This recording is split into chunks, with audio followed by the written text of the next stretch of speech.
know that's what it was called. I feel like saying you're welcome would be inappropriate. I myself was taught by others. I'm just happy to pass on the knowledge. We're all on the same journey. Thank you.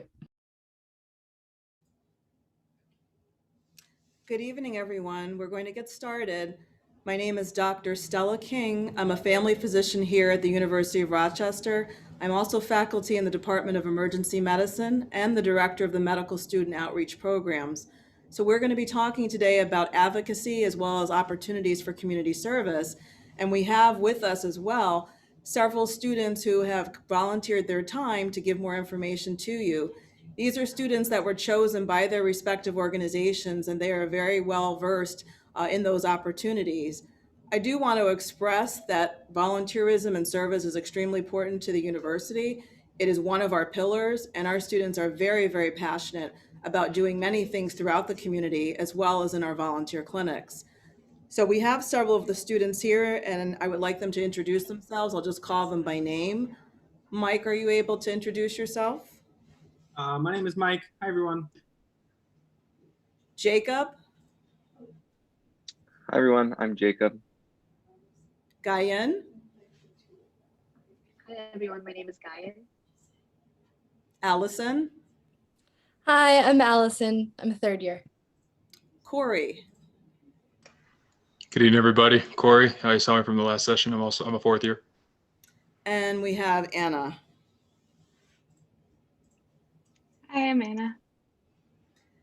So these students are representing different organizations, and what we can do is have them express what they know from their organization that would be helpful in terms of helping you understand how you can get involved if you are here with us.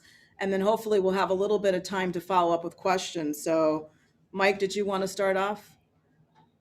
Oh, sure. How many seconds do you want me to speak? Or I just want to make sure I don't run over or take up too much time. 10 seconds.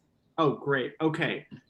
Health insurance. Everybody should have it. Right now, not everybody does. We believe in the Campaign for New York Health and Students for National Health Program that this is a fixable problem and that we need to prioritize patients over profits, and passing Medicare for all at the state level is really important to do that.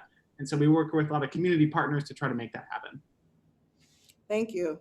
Jacob. Hi, everyone. I am one of the coordinators for the Belton Health Center here at the University of Rochester. It's a recent student-run clinic that we've opened up for Black and Brown patients in Rochester.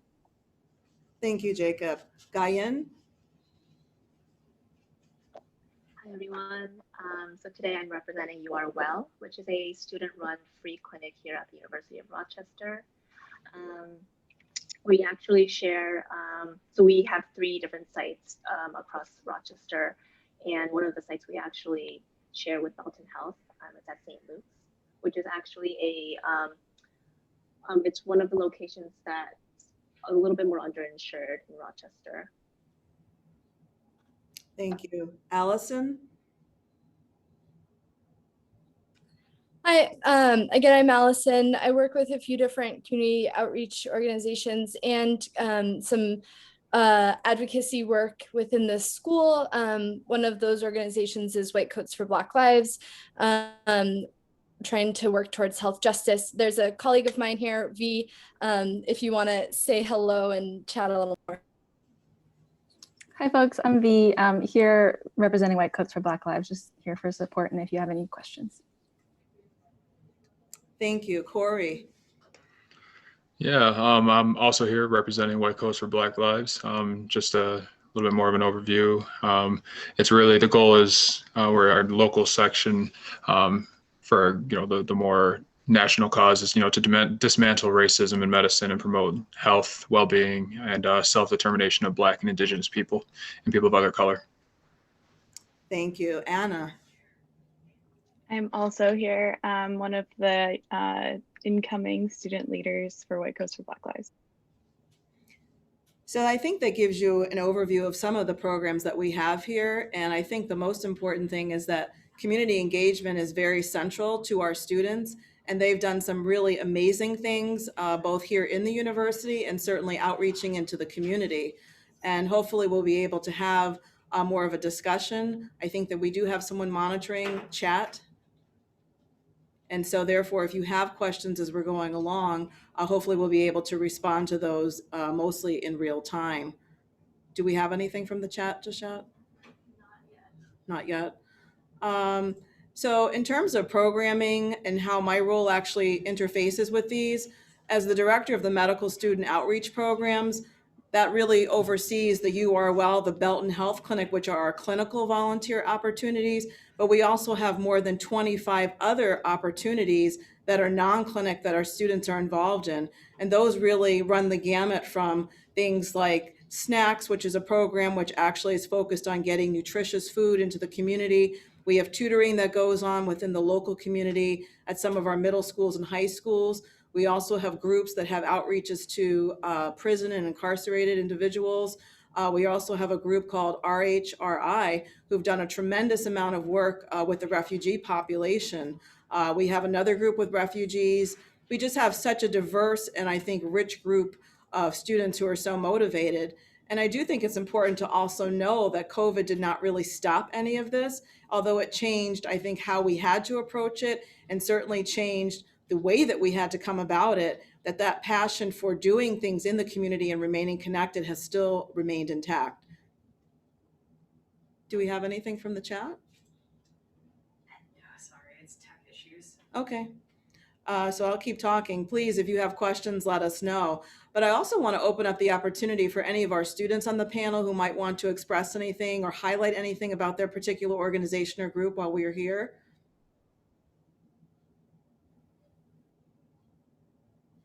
Sure. Okay. Thank you for the opportunity, Dr. King. I guess one thing I want to highlight is I think a lot of people go into medicine for a lot of different reasons, and it's really exciting to meet so many of my future colleagues tonight.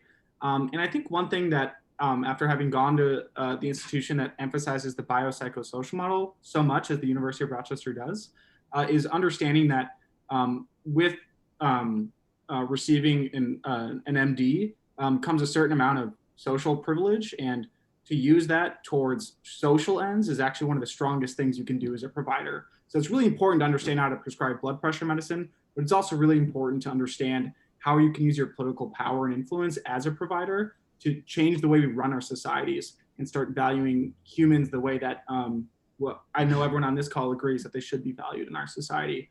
And as others on the call and all of you understand, we have a long way to go. And in my personal opinion, the University of Rochester has been actually pretty good at supporting the student interaction with the community with that respect. And I've made deep inroads with my fellow students and friendships I'll know I'll never forget because of those opportunities and working with our community members. And to emphasize the point, I believe that I'm part of this community. I don't just go to med school here. I live, work, breathe, and love here. And that's something that I'm proud of and something that I'm not sure I would have gotten at every university. So yeah, I guess I'll stop talking there. Thank you. That was very, very helpful. And I think we got something in the chat, Dr. K. Okay. So Armand says, in what ways have your student groups / UR Medicine worked to support unsheltered individuals during the pandemic? Can you clarify unsheltered? I just want to make sure that I'm understanding the content of the question. Armand, you can either unmute or put it in the chat. Yeah, for sure. Yeah, sorry. Unsheltered meaning people experiencing homelessness, the homeless. Right. So there's another part of our clinical called street outreach, which I don't think we actually mentioned. So that was an oversight on my part. But street outreach is also a very important part of our clinical teams. And street outreach is based in the community. And so actually the target population for them are in fact the homeless. So typically how those rotations work is that the students who are involved go out on what they call rounds. Prior to COVID, they would go out 3 times a week, and there were multiple places within the city of Rochester that they actually would attend to. And so over time, they've been able to build up trust with those particular groups of people. With COVID, we did have to scale some of that back. However, they still continue to go out. They still continue to go to at least 2 places within the community. And often they're offering a number of different things, whether it's communication or trying to do some basic screenings to see if they need to be connected with other resources. They're backed up in a few different ways. We have social workers from one the local colleges who actually can provide support if those individuals are found to need things like housing or other things that obviously our students or perhaps even our physicians might not be as aware of. So I do think that there are a number of things that they have offered. Typically, they also do things, for example, at Christmas time, there were collections for things like coats, because in Rochester, our weather does change. And we had tremendous input from our departments here, which were then shared with some of those individuals as well as with some of the other local community organizations. And just to piggyback off that, I think you identified a really important point. You know, in our society, we deprive people of housing. This is a fixable problem we continue not to fix as a society, which is why the community members and several medical students are now part of the Compassionate New York movement, which is binding the Medicare for All bill in New York State, housing justice bill, and a decarceration effort at the state level. And we're working to make sure that humans are respected regardless of whether or not you have a roof over your head. So if you're interested in that sort of activism, that's something that's ongoing in our community. And, you know, the students are well integrated into those activist spaces. But yeah, you have identified exactly the problem, is that the problem is fixable and we're not doing enough about it. Yeah. I appreciate that. Thank you. So I just want to respond to some of the questions that I believe were in the chat, just to try to see if we can continue some of this conversation. One of the questions was, when can students begin to get involved with outreach? And that's something that you can get involved with actually right away. I think that it's important, though, when you come to us, and we're hoping that we will see you, is that you get your feet under you first and you get settled. But once you've done that and you've had an opportunity to decide what your routine is and how you're going to approach your classes, we're definitely ready for you to get involved. There is a listing of the different activities that you can get involved in.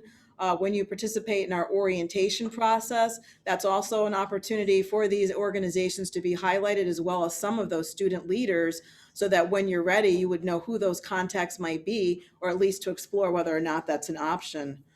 And then I think the same individual asked, and I'm quoting, when is it recommended to get involved with certain groups? So again, I don't think that there's any specific time that any one individual has to actually get involved. I would say that during the first couple of months that you're here, you may want to do and get settled. But once you've done that, if you have an interest in a particular area or you want to branch out, you just reach out to one of our students. Certainly, if you want to reach out to me, that also is fine. And we would all be happy to tell you what we know about that and let you know how you can get involved as quickly as possible. I'd also love to emphasize that Rochester has a really strong community of organizers too. And so it's really great to get involved with student-run initiatives, but I think that it's also a really powerful place to be a real ally and get involved with the community. So there is pretty much anything you're passionate about, there's an organization in the community of Rochester who is doing a lot of work in that area. And, you know, I would encourage you to look that way. I also wanted to just highlight another question. I'm hoping our students can contribute to this one. So the question actually was, how much time do you spend in a week in advocacy and community outreach opportunities? And how is it to balance these kinds of pursuits with your regular studies or possibly research?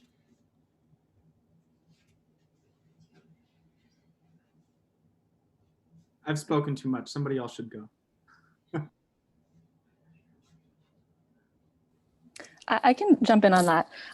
So I think that it really varies based off of which organization you're working with and if there are current initiatives that you are working on. So for example, with White Coats for Black Lives, you know, last summer, there were a lot of things that we felt like we wanted to organize around and demonstrate for. And so during those few weeks when we were doing that, it was a lot of hours that we were taking time away from studying to do, but the urgency was real and the urgency was shared. And so I feel like we felt community in doing that. But then there are other times, you know, when you're starting third year, that you're really probably not going to be engaging as much in kind of advocacy and community outreach. So it really depends. Yeah, I kind of want to add, oh, sorry, Dr. King, go ahead. That's okay. Just a quick follow-up while I had you on the screen. Could you comment, since this also was a question, on any particular initiatives that White Coats for Black Lives may have had? Absolutely, yes. So just generally White Coats for Black Lives as it exists right now at the University of Rochester, we really strive to like maintain a consistent thread of anti-racism work within, I guess, at 3 levels. So the first level would be within our community at the University of Rochester at the medical center. The second level is within the medical school, so for students in our community. And then the third would be the larger community, so within Rochester and then the nation. So some of the things that we have focused on this year at those levels within the medical school, we focused on like removing names of white supremacists from the school and replacing those with names that can help celebrate folks of color. And we have a new wellness room for students of color that was previously named after George Whipple, the founding dean of the medical school. Something that we have been doing within the hospital is working to, in concert with the OBGYN faculty and the faculty of the family medicine department, to establish an anti-shackling policy for justice-involved pregnant patients in accordance with New York state law, so that that is enforced uniformly at our hospital. And then within the community, we have been trying to amplify and support the voices of local organizers. I think I might be frozen now, but we have continued to organize and try and support them. Thank you. We could still hear you. Jacob. Okay, great. Jacob, did you want to comment? I know you had a thought. Yeah, I just wanted to follow up on something V said. A lot of these projects are shared responsibility. And when you work with the community, it's not really all on yourself. You work with a team. For example, with Belton's right now, we're kind of building ourselves up from the ground and in the process of recruiting patients from the community. And that's a lot of work for a small group of people, but together it's a lot easier. And specifically, Belton's consists of the Latino Medical Student Association and Student National Medical Association. And together we work with the pastor of the church where our clinic site is to devise ways to recruit more patients. And so doing that together really takes a lot of stress off of you individually and allows you to balance that community work with your school work and research at the same time. Thank you, Jacob. So I'm receiving a cue that we're coming close to the end of our time, but I did want to let you know that the anti-racist plan is going to be discussed in some detail in the next session.